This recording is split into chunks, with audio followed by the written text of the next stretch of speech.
Seguimos en la mañana aquí por Teleimpacto y gracias por estar con nosotros, continuar con nosotros. En la semana anterior, era para el 18 de este de mes, marzo. 18 de marzo, había una reunión programada con un viaje del presidente Donald Trump a Pekín, a reunirse con el presidente Xi Jinping, buscando la vía de cómo alivianar las tensiones comerciales, sobre todo, que las tensiones entre China y Estados Unidos son comerciales, básicamente, aunque está pendiente ahí el caso de Taiwán, que en cualquier momento va a estallar. Ese será el próximo conflicto de alguna envergadura que va a presenciar el mundo cuando China decida ya de manera formal tomar la llamada provincia rebelde, que como define a Taiwán. Pero hasta ahora las tensiones fundamentales de Estados Unidos y China se basan en el comercio, en la lucha por el predominio de los elementos esenciales de la nueva economía, que son las tecnologías. Entonces el presidente en ese momento crucial del inicio de la guerra, bueno, le puso más atención a ese conflicto y canceló el viaje a Pekín. Sin embargo, de repente es reprogramado en medio de la guerra, lo que da a entender que el presidente, aunque plantea los puntos de negociación, él está consciente que la guerra no va a terminar en una semana, ni en 2 semanas, ni en las próximas 3 semanas. Entonces decide realizar el viaje que había cancelado, que puede plantear una situación favorable, de tranquilidad en el mundo, ya en el plano comercial. Si los chinos y los estadounidenses llegan a un acuerdo y entienden que deben coexistir de manera tranquila en la lucha, en la competencia comercial, pues también eso ayuda a alivianar las tensiones comerciales en el mundo. Y para esta parte del mundo, por ejemplo, que los chinos tienen elevadísimos intereses que han ido desarrollando en varios países, que se ha visto afectada este desarrollo por estos conflictos. Por ejemplo, en Panamá, en Panamá tenían los chinos una presencia importante en el manejo del canal. No que, como dijo el presidente Trump, que Panamá le había entregado el canal a los chinos, no era cierto. Bueno, logró que el gobierno panameño echara por tierra el acuerdo que tenía con los chinos y retomaron y le pasaron esa hegemonía informal a los Estados Unidos. Y hay otros países que tienen importantísimas presencia china, que también se han visto de alguna manera afectados, ¿no? Porque el presidente Trump y el gobierno de los Estados Unidos le hayan ido de frente, pero tomando en cuenta la dinámica cambiante que tiene el presidente de los Estados Unidos, se están cuidando, aunque mantienen esa relación con China y mantienen la apertura para el establecimiento de relaciones comerciales de mayor importancia. Se están cuidando mucho por la reacción que tenga el presidente de los Estados Unidos. En ese mismo contexto, este conflicto con Irán, que es miembro de los BRICS, ha puesto prácticamente en capilla ardiente a los BRICS, cuya B es de Brasil, pero la C es de China, y China es el brazo fundamental de los BRICS. Sin embargo, esta situación tiene a los BRICS como dormidos o generando cierta preocupación en los sectores y en los países que entienden que el BRICS podía ser un bloque importante de cara a la disputa por mercados y por todo esto, porque los BRICS ni siquiera han abierto la boca en este conflicto que involucra a uno de sus miembros. Sí. Bueno, como tú señalas, este viaje del presidente Trump a China está pautado para el 14 y el 15 de mayo. Y eso de entrada, muy bien tu señalamiento, lo que implica es que Estados Unidos estaría apostando a que esta guerra se prolongue mucho más allá ya de lo que inicialmente se contemplaba. Mire, la agenda, uno supone que tiene que ser la diferencia en materia comercial que existe entre China y Estados Unidos. Pero también ahí deberá abordarse temas de carácter geopolítico, notoriamente, donde entrará la situación de Irán. China es un aliado de Irán, un país que recibe cantidades importantes de petróleo iraní, y entonces debería tener algún grado de preocupación por el desarrollo de este conflicto. Sin embargo, los chinos, amén de una que otra declaración en materia diplomática, de condena protocolar, no han mostrado mayores preocupaciones. Es decir, no han dicho que están en disposición de ofrecerse como país mediador, como tratar de buscar una salida a este conflicto. Sencillamente no han dicho nada. Es decir, como que eso, yo no voy a mirar para allá, esa no es mi guerra, no es mi problema. Y entonces habría que ver hasta qué punto el presidente Trump tenga la capacidad de seducir a Xi Jinping para que Xi Jinping de alguna manera cambie esa postura que ha tenido China frente al conflicto.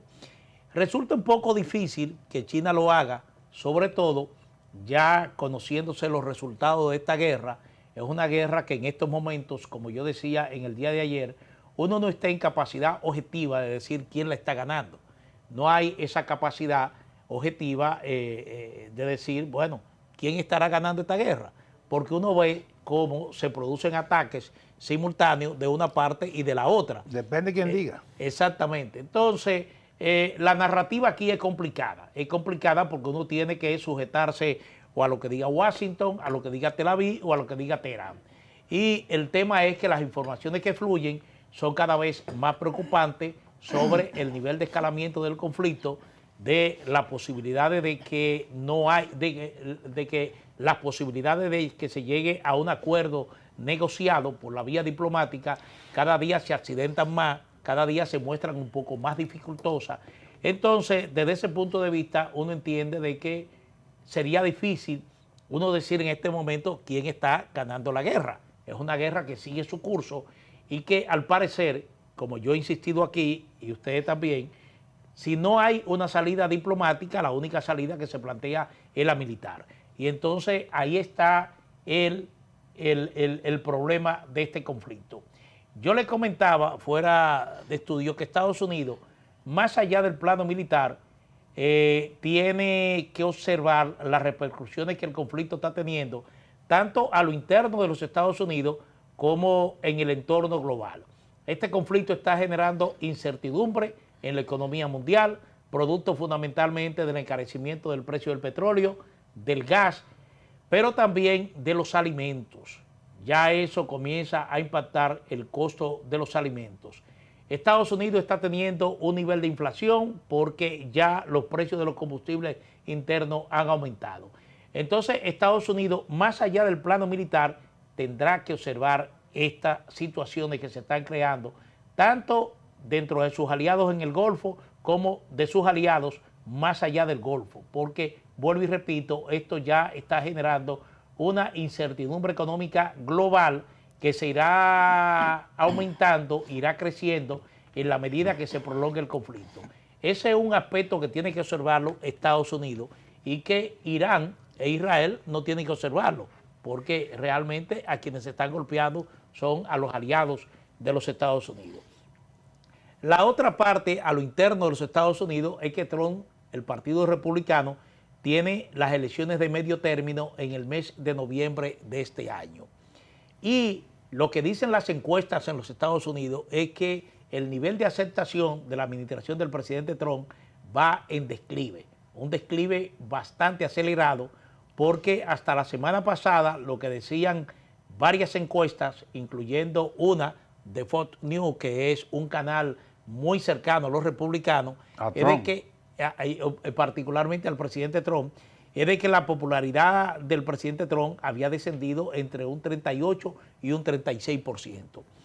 En el día de ayer, la agencia AP, que normalmente contrata una agencia encuestadora, que es North, decía que un 59% de los norteamericanos entendían que el presidente Trump había llegado muy lejos en el conflicto con Irán y que un porcentaje igualmente importante señalaba que estaba muy preocupado por el hecho de que tendría que pagar la gasolina más caro a consecuencia de este conflicto.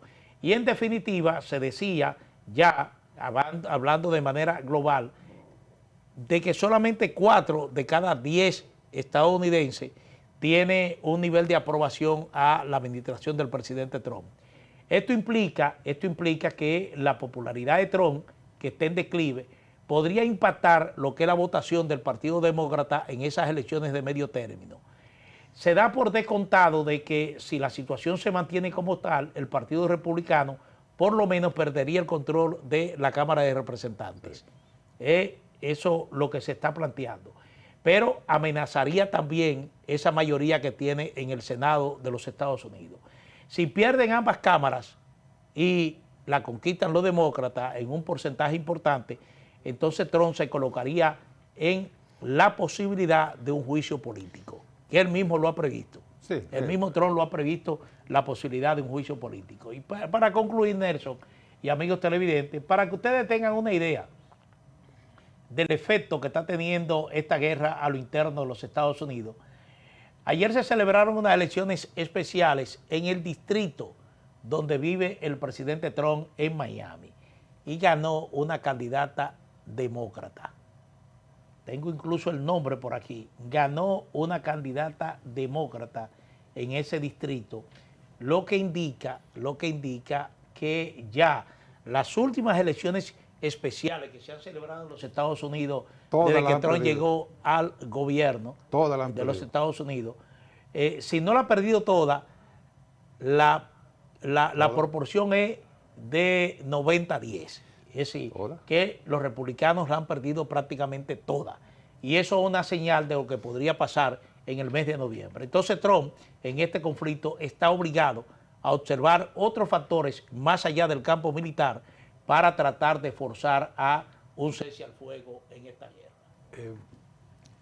Él es un manipulador de la opinión pública, o sea, él puede fácilmente tratar de desligarse de las derrotas de los republicanos, señalando que él siempre ha estado en confrontación con un sector del Partido Republicano. No, esos son los republicanos que no tienen carácter, como les ha dicho algunos de los líderes que lo han criticado. Sin embargo, quien lleva el peso electoral es el Partido Republicano, no es la Casa Blanca ni el presidente Trump. Entonces, si los republicanos están en una disyuntiva bastante compleja, porque si se separan mucho del presidente Trump, se ven afectados con esa base dura que tiene el mandatario, con esos sectores radicales. Y si se acerca demasiado, se pone de espalda o se enfrenta a la altísima población estadounidense que se siente totalmente divorciada del presidente Trump. O sea, ¿cómo jugarían los republicanos esa carta?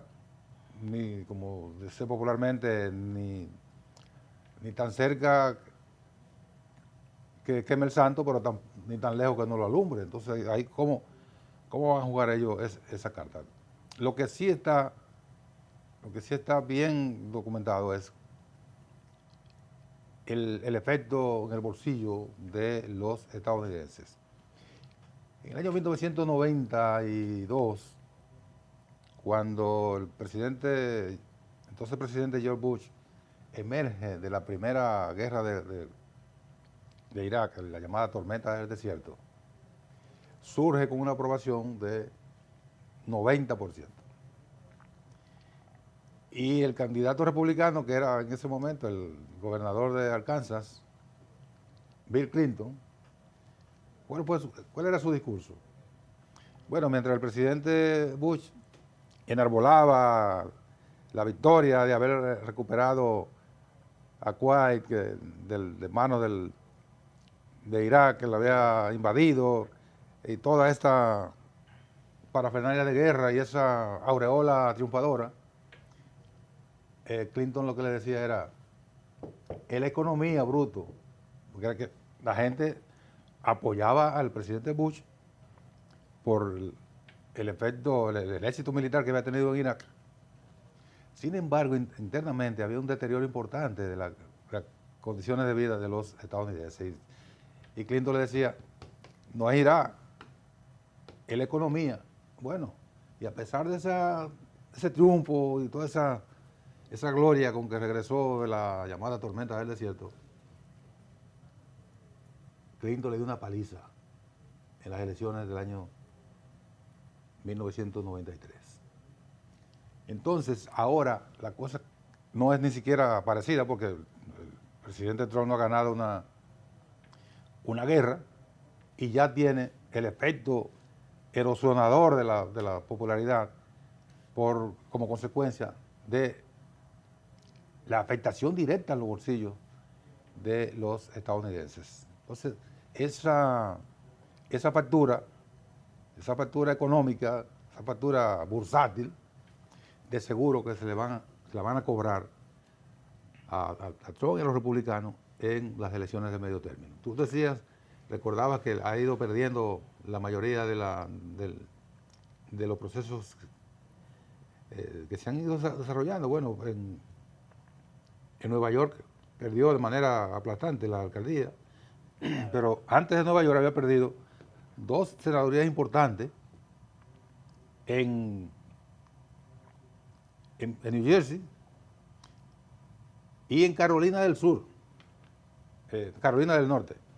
Bueno, un hermano del vicepresidente James Bain que se presentó a unas elecciones perdió. Exactamente, y perdió en distritos en California, perdió una consulta. La alcaldía de Miami. La alcaldía de Miami, perdió una no ganaban los demócratas desde hace 30 años. Claro, entonces le estaba pasando factura por el bolsillo de los estadounidenses, que son muy, muy celosos con su capacidad de compra.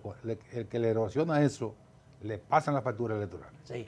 Miren, en el caso de República Dominicana, ayer, por ejemplo, la Unión de Medianos y Pequeños Industriales de la Harina estaba planteando la posibilidad de un aumento en el pan, un producto de consumo masivo, y solamente lo evitaría, dicen ellos, si el gobierno decide restaurar un subsidio de 600 pesos por el costal de harina, como ellos le llaman, que estuvo vigente saco de harina hasta el 31 de marzo del año pasado.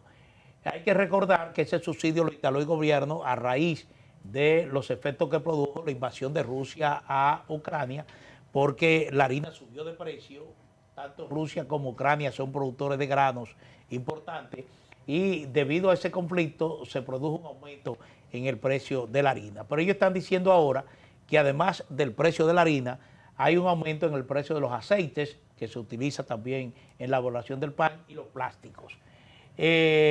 Bueno, es otro reto que se le plantea al gobierno. Los plásticos, ¿y qué tiene que ver los plásticos con el pan? Tú sabes que el pan se envuelve en funda plástica. El pan, por ejemplo, de rueda, viene envuelto en una funda plástica.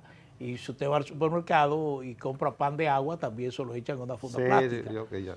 Entonces, Pero ellos no tienen nada que ver lo que producen el pan con eso, porque el envase es en otro sitio, no son ellos. No, pero hay muchos panes, por ejemplo, el que viene el pan cortado, ¿cómo es? El pan de sándwich. El rebanada. El rebanada, ese pan viene ya de la panadería, viene en una funda plástica. Sí. Pero lo que estoy diciendo es que esto representa otro reto para el gobierno, otra advertencia, porque el gobierno, así como ha estado subsidiando el precio de los combustibles, que tiene un impacto directo en la población, el tema del pan es igualmente que hay mucha gente que no quiere comer pan porque lo engorda. Es dañino. Porque es dañino. Pero sigue teniendo una gran demanda entre la población. Entonces, eso es lo que está planteando la Unión de Medianos y Pequeños Industriales de la Harina, que o se restaura el subsidio de 600 pesos por saco de harina, o sencillamente habrá un aumento del pan. Pero ya ellos tienen un subsidio por vía del GLP, porque la mayoría de las panaderías usan GLP como combustible. Ya eso de hornos de leña, eso es de la prehistoria. El grueso de las panaderías usan GLP para su proceso. Así que dejen el cuento de que los combustibles lo están impactando, porque el precio del GLP se mantiene igual. Bueno, el problema es que ya el gobierno tuvo una iniciativa. Es posible. Tuvo una iniciativa y le colocó un subsidio de 600 pesos. Sí. Ellos piensan que la situación se está repitiendo y entonces quieren que le vuelvan a colocar ese subsidio de los 600 pesos. ¿Es posible que el GLP lo reduzcan mañana? Ah, bueno, es una buena noticia. Es posible que le bajen 1 peso o 2 pesos al GLP, en vez de subirlo. Bueno, el GLP se ha mantenido congelado. Todo el tiempo. Es decir, durante, prácticamente el 2022, el GLP se ha mantenido congelado. Si le rebajan, bueno, esto compensa entonces lo que es el aumento en el precio de la gasolina y el gasoil. Es una compensación para los sectores industriales que elaboran productos de gran consumo, como el pan, por ejemplo, para que no lo suban, y también para los transportistas que usan GLP, que tampoco vengan con el cuento de que el aumento de los combustibles los está afectando, porque el GLP está subsidiado y la mayoría de esos vehículos usan GLP. Bueno. O sea que son trucos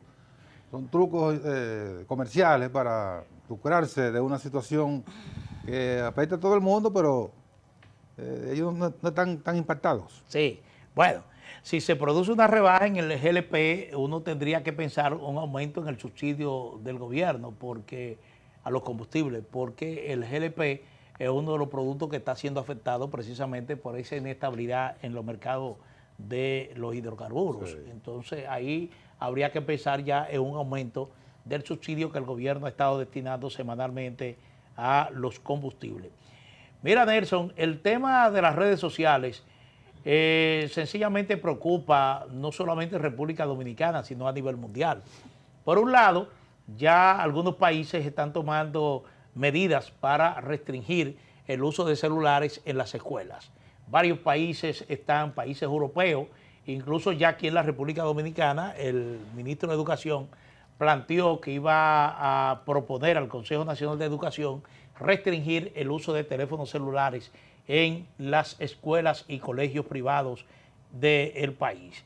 Sucede que en Estados Unidos se acaba de producir 2 sentencias judiciales contra Meta y Google porque le acusan de causar serios daños a la salud mental de adolescentes y niños.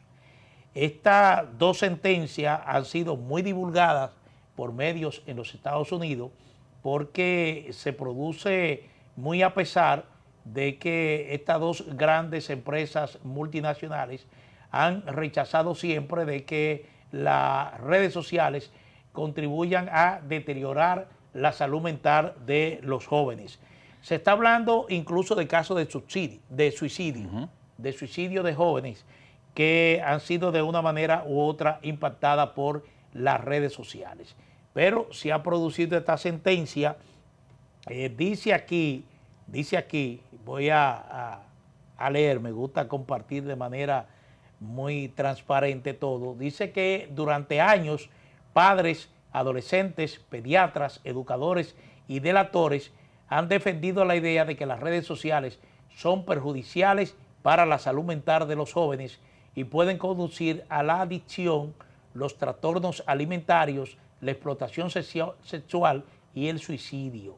Pero por primera vez, jurados en 2 estados de Estados Unidos se han puesto de su parte.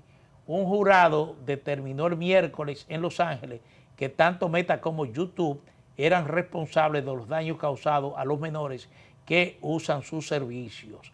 En Nuevo México, un jurado concluyó que Meta perjudicó a sabiendas la salud mental de los niños y ocultó lo que sabía sobre explotación sexual infantil en sus plataformas.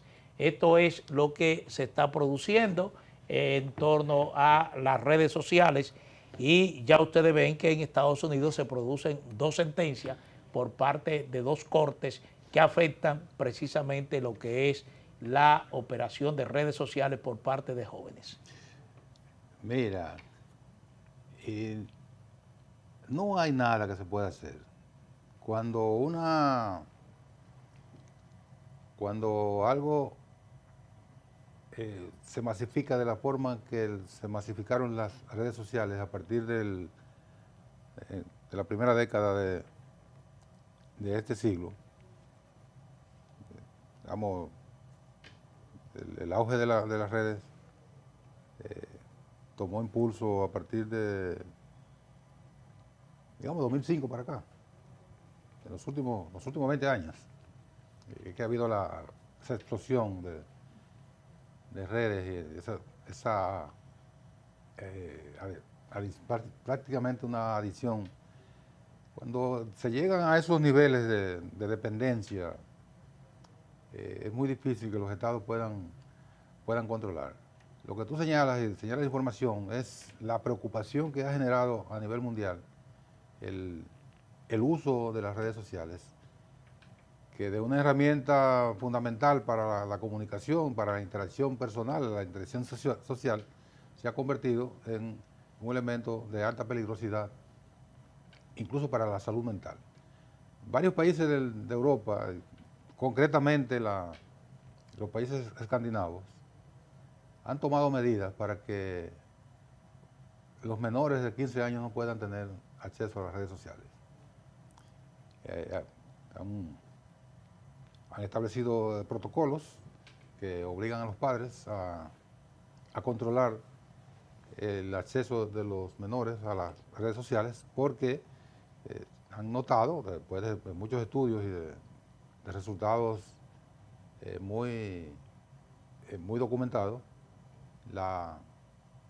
el efecto negativo que tienen las redes sociales en los menores que todavía no tienen una capacidad, una formación mental, cerebral para discernir. Por eso la capacidad de discernimiento se entiende a partir de los 16, 17 años y la autodeterminación a partir de los 18 años cuando la persona cumple la mayoría de edad.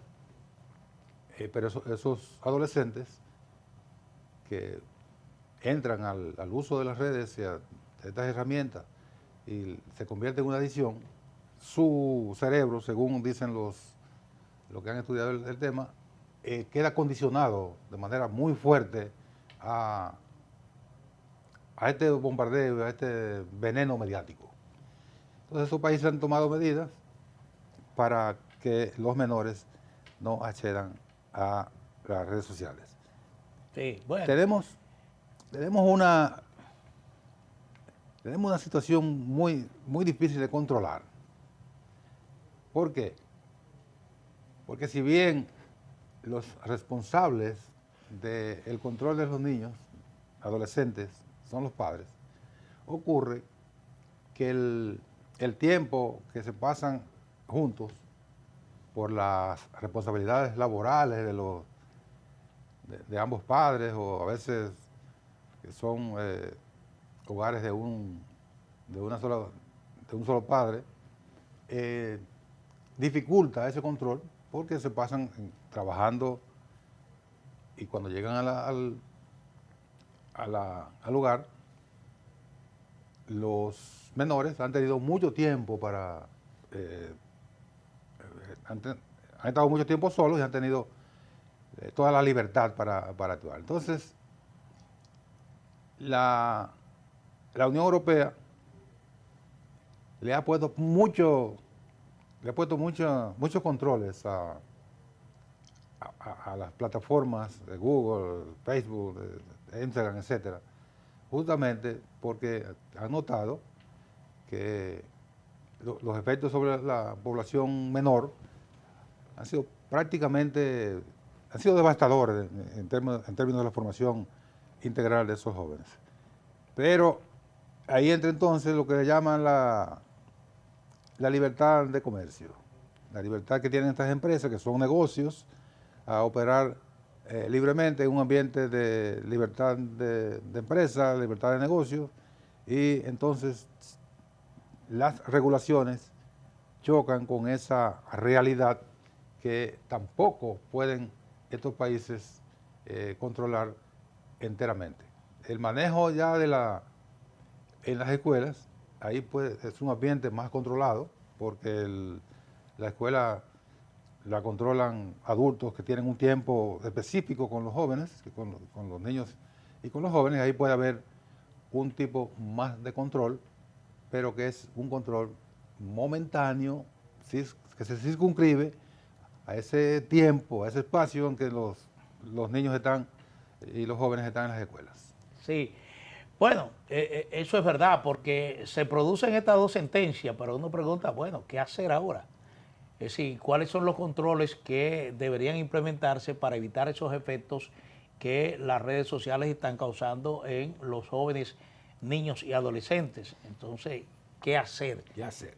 Tú señalas, bueno, el caso de las escuelas, ahí habría un control, pero es un control limitado. Es un control mientras el niño esté en la escuela. Cuando salga de la escuela, puede utilizar su celular ya hasta el otro día cuando regrese al plantel. Es decir, que aquí lo importante es ver qué se hace, qué se puede hacer. Bueno, a ver qué tipo de reglamentaciones pueden operar estas dos empresas, Meta y YouTube, para ver qué controles podrían determinarse o qué filtro podría instalarse para que eso no provoque esos daños que se tomó en cuenta en esta sentencia. Vámonos con una pausa y retornamos en breve.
Mira, Nelson, amigos televidentes, las cosas en Venezuela han cambiado.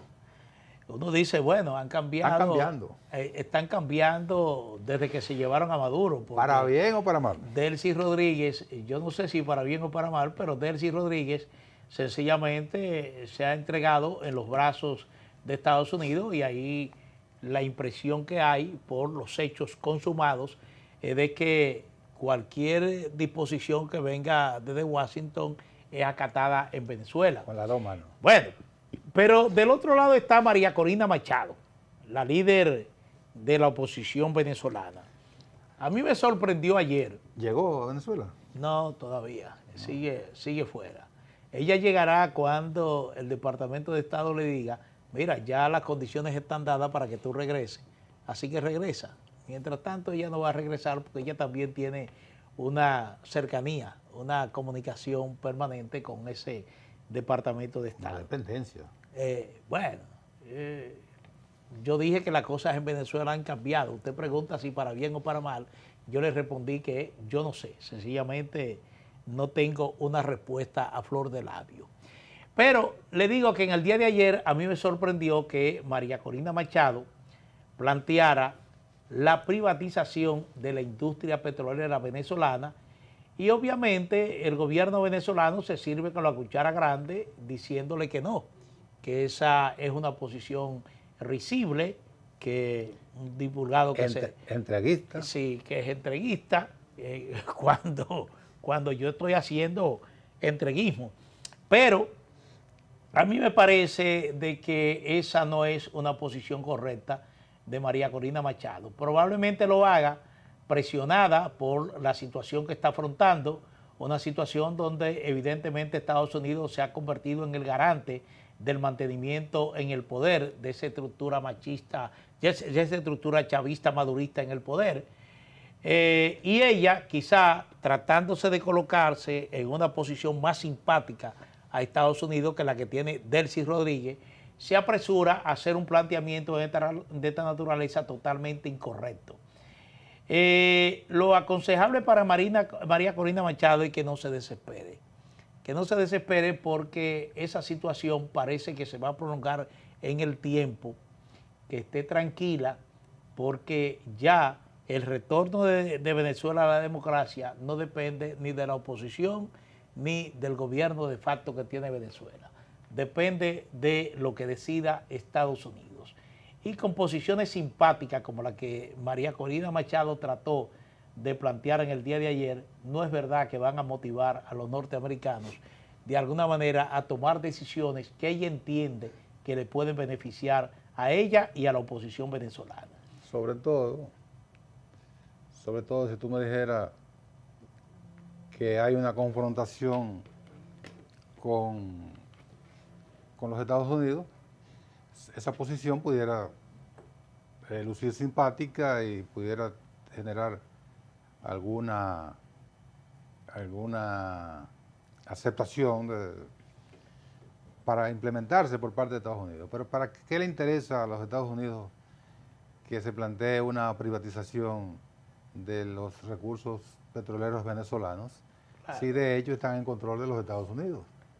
Porque cuando se habla de privatización, lo que se piensa inmediatamente es que lo captarían empresas de los Estados Unidos. Pues si está de hecho en eso, ¿para qué hay que aventurarse a un proceso de privatización que lleva toda una dinámica de elaboración interna? No. Estados Unidos tiene control de los recursos petroleros de Venezuela y son las empresas norteamericanas las que van o están usufructuando esa riqueza, de modo que como tú señalas, la pobre María Corina Machado lo que busca es rápidamente agarrarse de un elemento que pueda ser atractivo a los oídos de Washington, pero que en la práctica no tiene ninguna operatividad. Lo que está haciendo la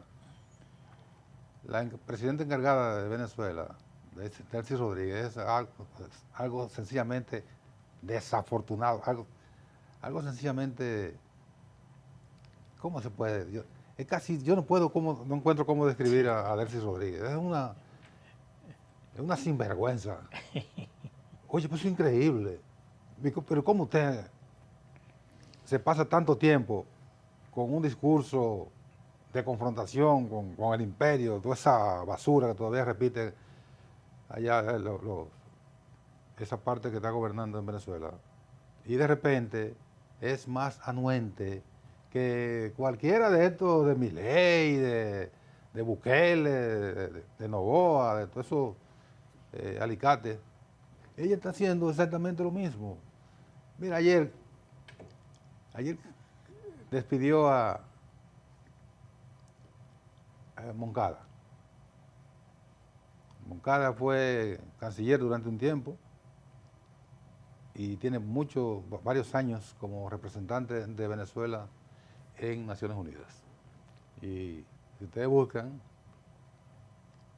ponen el nombre de Moncada, embajador de Venezuela en la ONU, le van a salir cualquier cantidad de discursos de mucha confrontación en los momentos más difíciles de ese desencuentro entre Estados Unidos y Venezuela. Por ahí estaba Moncada con su discurso, con su defensa de lo que él, con sus convicciones, de lo que él entiende. Bueno, ya lo despidió sin más ni más, sin ninguna razón aparente, porque a lo mejor está yendo más allá de lo que le piden. Y tú nos señalabas fuera de cámara, él se reunió con unos senadores estadounidenses, doña Delcy, a quienes le tiró la alfombra. Aquí bueno, estamos a sus órdenes. Aquí estamos a sus órdenes. Vengan cuando ustedes quieran por aquí. Nosotros estamos dispuestos. Oye, por favor, doña Delcy. No. Mira, lo que tú señalas es verdad. A Estados Unidos no le interesa ningún cambio en la actual estructura petrolera venezolana, porque incluso el gobierno ya se encargó de hacer una reforma a la ley de inversión extranjera, particularmente para facilitar lo que es la inversión de empresas norteamericanas en la industria petrolera de Venezuela. Eso lo aprobó el Parlamento venezolano, pero igualmente hizo otra reforma a la ley de minas, también para que empresas mayormente norteamericanas, yo te recordaba que incluso el secretario de Interior de los Estados Unidos, que fue igualmente a Venezuela, porque por ahí han desfilado ya varios funcionarios de alto nivel de Estados Unidos, que fue a Venezuela. Cuando se iba, lo que anunció era que Estados Unidos estaba preparando el listado de las empresas estadounidenses que van a invertir en el sector minero venezolano, incluyendo la explotación del oro. Que tiene mucho oro en Venezuela. Exactamente, incluyendo la explotación del oro. Y simultáneamente Trump liberó las sanciones que había impuesto a Venezuela para que no comercializara oro. Sí. Y entonces eso te indica a ti el nivel ya de ascendencia que tiene la Casa Blanca en torno a las decisiones que se toman en Venezuela, particularmente las que se toman en Miraflores. El nivel de entrega. Exactamente, el nivel de entrega. Entonces, me parece que esas declaraciones igualmente de María Corina Machado, favoreciendo la privatización de la industria petrolera venezolana, tampoco es simpática para los venezolanos. No. Los venezolanos prefieren mantener el control de ese bien estratégico, de ese mineral estratégico, aún bajo las condiciones actuales, porque sigue siendo propiedad del Estado venezolano, y lo que se está estableciendo, lógicamente, son condiciones más ventajosas para las empresas que operan el petróleo venezolano, pero al fin y al cabo sigue siendo un mineral que es propiedad del Estado venezolano. Es un recurso del Estado. Un recurso del Estado. Entonces, me parece que María Corina Machado no valoró en su sentido, en su justa dimensión, las implicaciones de su propuesta, porque el primero que no le va a hacer caso a eso es Estados Unidos. Claro, Estados Unidos tiene ya una posición bastante ventajosa, se está administrando ese petróleo. Trump dice, muerto de la risa, están llegando miles de barriles de petróleo venezolano a Houston, a una refinería en Houston. Y entonces, Estados Unidos, aunque tenga que pagar el precio del petróleo a como se esté cotizando en el mercado, pero tiene garantía de suministro. Eso, lo relevante ahí es la garantía. Tiene garantías de suministro. Entonces, me parece que, le repito a María Corina Machado, que tome las cosas con calma, porque lo que está ocurriendo en Venezuela y lo que pueda ocurrir en el futuro no depende de ella. Mira, ella está desesperada. Ella pensaba que después del secuestro del presidente Nicolás Maduro, Lo pensaron muchos venezolanos. el asunto era que ya era de hecho, el regreso era inminente, a prepararle el terreno para que asumiera el gobierno venezolano, y ocurre que las cosas han cambiado, han operado de manera totalmente diferente. Y su desesperación la lleva a este tipo de declaraciones desafortunadas. Lo que está en el ambiente ahora mismo es, al principio se pensaba que después de los eventos del 3 de enero, se iba a caminar rápidamente hacia a un proceso electoral, que si bien no se llevara a cabo este año, primero se habló de finales de este año, pero que sí, que si no fuera este año, fueran en el próximo año, muy temprano del 2027. Sin embargo, lo que están barajando los encargados de lo que tienen la mayor incidencia en la nueva colonia que es Venezuela, es que esas elecciones serían para el 2028. Y eso desespera a esta señora que tiene un hambre de ser presidenta de ese país. Por lo menos el ambiente electoral no está en la agenda de los Estados Unidos y por supuesto no está en la agenda de los venezolanos en este momento. Así que, doña Corina, usted regrese a Venezuela, puede regresar con toda la garantía que tiene, no que le da el gobierno venezolano de Delcy Rodríguez, sino la garantía que le concede el presidente ex oficio de Venezuela, que es el presidente Trump. Bueno, ella tiene el mérito de haber encabezado la resistencia contra el gobierno de Maduro, un gobierno que fue intolerante y represivo, y ella se ganó ese liderazgo en base a esa lucha. ¿Nunca la detuvieron a ella? Sí, bueno, pero tuvo que vivir escondida. Eso es mentira. Escondida. Eso es un cuento de ella. Sí, pero ella se ganó el derecho realmente a liderar la oposición venezolana y también el derecho de que cuando se produzcan las condiciones de retorno a la democracia en Venezuela, también el derecho de ser candidata presidencial. Claro. Porque ella se le conculcó ese derecho durante el régimen de Maduro, no se le prohibió ser candidata presidencial, lo que es un atentado a un derecho individual fundamental en cualquier país, el derecho de elegir, de considerarse elegible. Entonces, yo creo que ella se ganó ese derecho. La recomendación es de que, bueno, que no se desespere, porque quizá, como tú señalas, el tiempo que está en el reloj de Washington no es el tiempo de María Corina Machado, no, es el tiempo de ellos. Y hasta ahora, a ellos, cuando digo ellos, me refiero a los Estados Unidos, le está yendo muy bien. Claro. Tienen todo a lo que ambicionaron durante tanto tiempo, lo tienen ahí. ¿A qué precio? Bueno, al precio de intervenir en un país, que eso para los Estados Unidos eso es lo mismo que un juego de béisbol.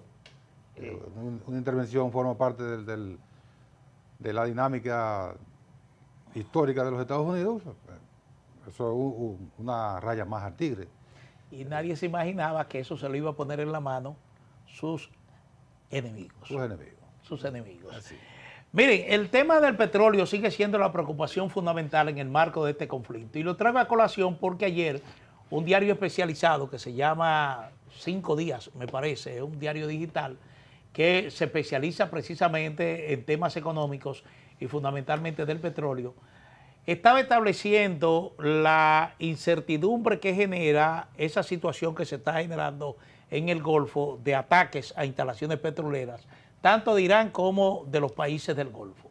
¿Qué es lo que estaba diciendo este medio? Estaba diciendo, mire, aún la guerra se le ponga fin mañana, se le pone fin a la guerra, resulta que reconstruir toda esa estructura petrolera dañada por efecto de los ataques se va a tomar meses.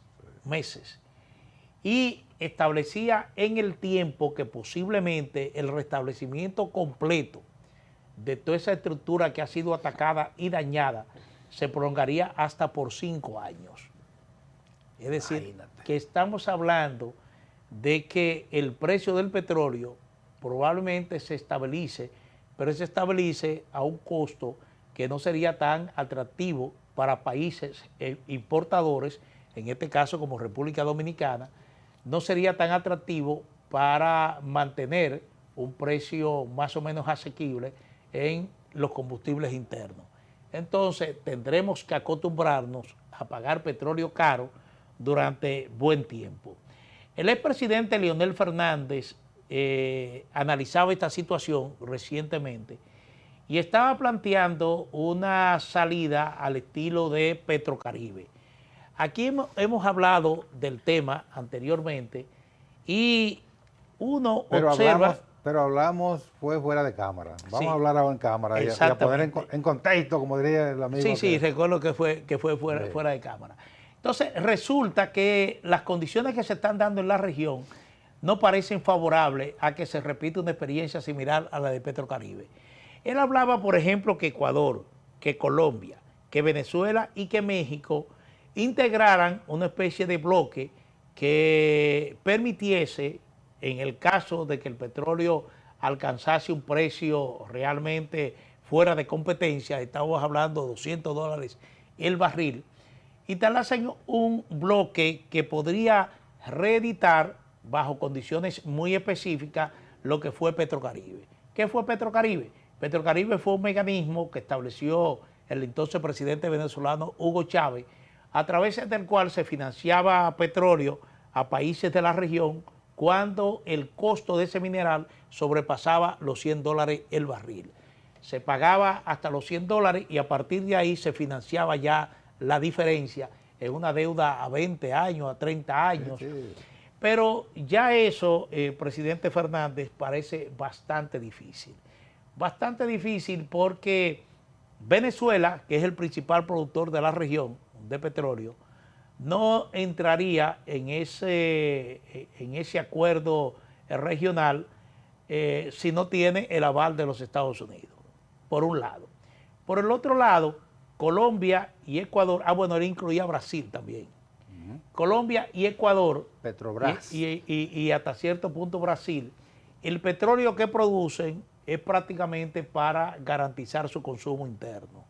Es decir, ya ofertarlo a terceros sería un poco difícil. México es un poco celoso con su petróleo, no entra mucho en este tipo de acuerdos, a menos que no responda a un interés político de la administración mexicana, pero parece ser que las condiciones que se están dando actualmente no favorecen que un planteamiento de esa naturaleza tenga éxito, además de la diferencia que últimamente han surgido entre Ecuador y Colombia. Bueno, para poner en contexto, como decía aquel ministro, cibaeño, obviamente, a lo que se refiere el presidente Fernández, tiene un inicio en lo que se denominó Acuerdo de San José. Un acuerdo establecido por México y Venezuela, y mediante el cual le facilitaba a los países no productores de petróleo, entre los cuales estaba la República Dominicana, un acceso preferencial al suministro de petróleo. Era una especie de financiamiento tipo Petrocaribe, no en las condiciones tan ventajosas como Petrocaribe, pero sí había un financiamiento. Y ya que tú refieres a México, el Acuerdo de San José se mantuvo prácticamente sustentado por Venezuela. Venezuela aportaba alrededor del 75-80% de ese acuerdo y el restante porcentaje lo aportaba México. Porque México no, en eso de la solidaridad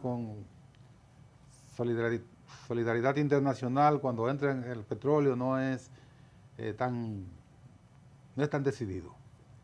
Además, en el caso de la República Dominicana, el petróleo mexicano tiene una composición muy diferente al de Venezuela, que nosotros no podíamos procesarlo. Desaparece el acuerdo de San José, pues cambiaron las circunstancias y llega la creación de Petrocaribe por parte del presidente Hugo Chávez. Nosotros nos beneficiamos de manera significativa con las concesiones de Petrocaribe, que no era un regalo, era un financiamiento, como tú lo señalas. Cuando el petróleo llegaba por encima de $100, había un financiamiento de un 40% de ese costo, que se convertía en una deuda que nosotros acumulamos alrededor de 4.200 millones de dólares que fueron pagados mediante una recompra en el año 2014, 2015, por el presidente Danilo Medina, el gobierno del presidente Danilo Medina, con un descuento de alrededor de un 43-44%. Es decir, que nosotros pagamos de la deuda que estaba acumulada por el financiamiento de petróleo, pagamos alrededor de la mitad. Limpiamos esa deuda. Las condiciones ahora, como tú señalas, no están dadas para que surja un Petrocaribe. Ecuador tiene una industria petrolera muy precaria, una industria petrolera que ni siquiera le alcanza para su propio consumo. Colombia produce petróleo, pero las exportaciones de petróleo de Colombia son muy limitadas. El mineral que más exporta, el combustible que más exporta Colombia es el carbón vegetal. Brasil tiene petróleo para su consumo que ni siquiera le alcanza para abastecer su demanda interna. De modo que la idea del presidente Fernández es una idea muy bonita, muy loable, pero impracticable por la falta de existencia de esos mecanismos que pudieron operar durante el gobierno del presidente Hugo Chávez. Ahora, el único que pudiera sustentar una cooperación petrolera a ese nivel es Venezuela, que sigue siendo el principal productor de petróleo, el principal yacimiento de petróleo del mundo, pero Venezuela no se gobierna, la gobiernan desde Washington. No, y ya Venezuela tiene condiciones favorables, ha aumentado su extracción diaria de número de barriles de petróleo, hay, parece ser, inversiones importantes en curso para modernizar su industria, lo que garantiza que va a aumentar no solamente la producción de petróleo, sino también de gas. Sí. Es decir, que Venezuela es uno de los principales países productores de petróleo del mundo. Esa industria se deterioró durante la gestión de Chávez Maduro, pero ha vuelto a retomar precisamente por la mano amiga entre comillas, que ha introducido Estados Unidos. Así es que estoy de acuerdo contigo, esa idea del presidente Fernández luce bonita, sobre todo en las circunstancias actuales, pero difícil de practicar. Eso. Miren, señores, ha sido muy comentado, muy traído y llevado el tema de Yailin, la más viral. Se llama Georgina Guillermo Díaz. Precisamente hoy el Tribunal de Atención Permanente... Acá, ¿y tú no tienes más temas ahí en la agenda? No, pero quiero citarlo porque hay muchos comentarios en las redes en torno a esto. A las 9 de la mañana le va a conocer medida de coerción. Ella está en la cárcel de San Luis. Pero lo que me llama la atención es que a esta joven le ocupan 2 pistolas, 2 armas de fuego. nada más y nada menos en el interior de un Lamborghini. Oye. Y llama la atención también ¿Y dónde está ella ahí? la que está con el cosa negro arriba en la... Eso que te... eh, Pero qué ridículos son. ¿Y por qué sí. le ponen eso a esa mujer? Bueno, pero yo no sé. Pero aquí lo que llama la atención es de que artistas muy populares que deberían convertirse en ejemplo para la juventud dominicana, realmente lo que están mostrando es unos niveles de inconducta que uno dice, bueno, ¿hacia dónde vamos como sociedad? Porque la verdad es que se trata de una cantante urbana popular que la sigue mucha gente. Y entonces solamente quería llamar la atención pero ella sobre canta. eso. Mire, yo nunca lo he oído. Y si lo he oído, no me he dado cuenta de sí. Nunca lo he oído. Pero sí quiero resaltar el hecho de que no es un modelo a seguir. Evidentemente que no. Eso es lo que quiero llamar la atención. Porque La detuvieron con 2 pistolas. 2 pistolas es un Lamborghini. El Y porte... entonces, un Lamborghini que circulaba por Lomina, porque era Lomina que estaba. Imagínate. El porte ilegal de armas de fuego es un delito que se castiga hasta con 5 años de prisión. No recuerdo si le quitaron la... Era uno de los delitos que no conllevaba fianza. El juez no podía concederle fianza a un imputado por porte y tenencia ilegal de arma de fuego. No sé si eso ha variado, pero era una legislación muy fuerte. Y el hecho de que usted sea una figura pública, que lo siga mucha gente, no importa el modelo que usted proyecte, eso no le da derecho a violar la ley de porte y tenencia de armas de fuego. De modo que la señora que tú dices que canta... No, yo no sé si canta porque le aclaro que yo nunca lo he escuchado. Y si le he escuchado en algún momento No que voy sabe- en el no vehículo, sabes que la no escucha. sabe, no sé qué es ella, sí.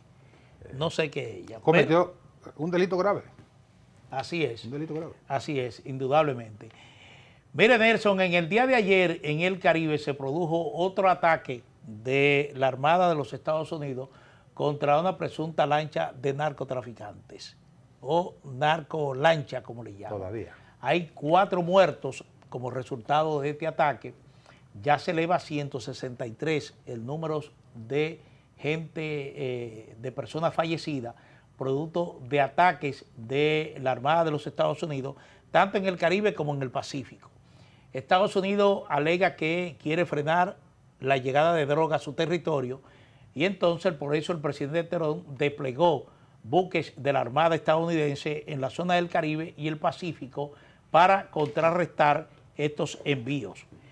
Pero aquí entra nuevamente un asunto de carácter incluso hasta legal, porque ni el Congreso de los Estados Unidos ha avalado este tipo de operaciones.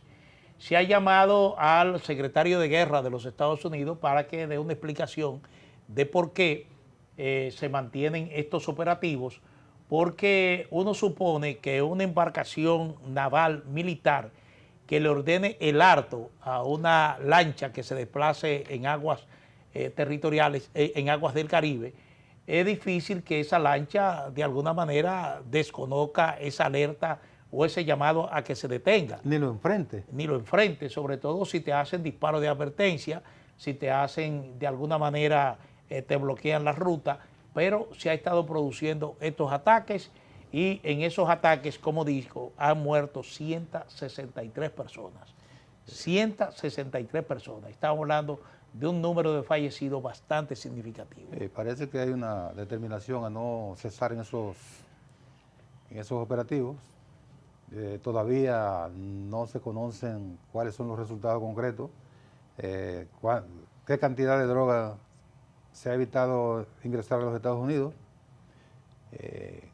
Lo que se sabe es que las personas, la cantidad que sea, que son dependientes del consumo de algún tipo de droga, siguen recibiendo esa droga, de algún lugar les llega. Por consiguiente, esos operativos no han tenido ningún impacto en la reducción de manera significativa de la entrada de droga. Lo que se plantea es una conducta homicida que tienen en esos operativos. No hay la determinación de detener a nadie con vida, sino es una conducta criminal, obviamente avalada por el poder, y entonces sin consecuencias, pues lo peor es eso, que no hay ninguna consecuencia. ¿A quién se le pide cuentas por estos homicidios? Estamos en un mundo totalmente distorsionado de lo que debe ser lo humano. Como tú señalas, una lancha, son lanchitas. Se le para un helicóptero de la Armada de los Estados Unidos o una embarcación de patrullaje de la Guardia Costera o de la Armada y le hace un disparo de advertencia, le hace un acercamiento y le señala que debe detenerse. ¿Qué peligro representan las 3 o 4 personas que van ahí para los militares? Ninguno. Pero lo que hay no es la intención de detenerlo, sino de matarlo. Sí, eso es lo que parece ser que prevalece aquí. Porque si quieren detenerlo, lo detienen. Claro. Lo detienen. Pero la consecuencia o el mensaje que se está enviando es ese. Porque esto entraña un mensaje precisamente. Un mensaje de la administración de los Estados Unidos. Mire, ¿qué le parece si en esta recta final abordamos un tema político que a mí me llamó la atención? Espérate, a propósito de la... ¿Se fueron los aviones que estaban aquí? Sí, ya se fueron. ¿Ya cumplieron su misión? No es que la misión, ¿cómo es que se llama? Lanza Azul. La droga ya no... Culminó, pero ya se fue. Bueno, pero parece que la presencia de esos aviones aquí tenía otra misión. Otra misión, sí. Que parece que ya esa misión culminó. Miren, señores, mire, David Collado va a muy pocos programas de radio, de televisión. Él produce, sí, su propio programa, que ya lo producía desde mucho antes de ser político y funcionario. Pero a mí me llamó la atención que en un popular programa de radio, a él le hacen una pregunta y la respuesta es lo que ocupa mi comentario en el día de hoy. Él dice, mire, yo siempre he tratado de ser decente en el ejercicio político, de enmarcar mi comportamiento dentro de una conducta aceptable en los niveles que él entienda y que él entienda también que proyecta hacia el resto de la opinión pública, de los ciudadanos. Pero dice, a veces piensan que yo soy un pendejo. Oh. A veces piensan que yo soy un pendejo y se van a llevar tremenda sorpresa. Entonces, no sé a quién se refería concretamente. Si se refería a su compañero de partido, donde él está corriendo por una nominación presidencial, y siempre que se corre por una nominación presidencial, surgen precisamente contradicciones, surgen escenarios de enfrentamientos entre quienes aspiran a una misma posición, y entonces yo decía, bueno, ¿de dónde sale esta apreciación que ¿A dice? quién bueno, va dirigido? ¿A quién va dirigido?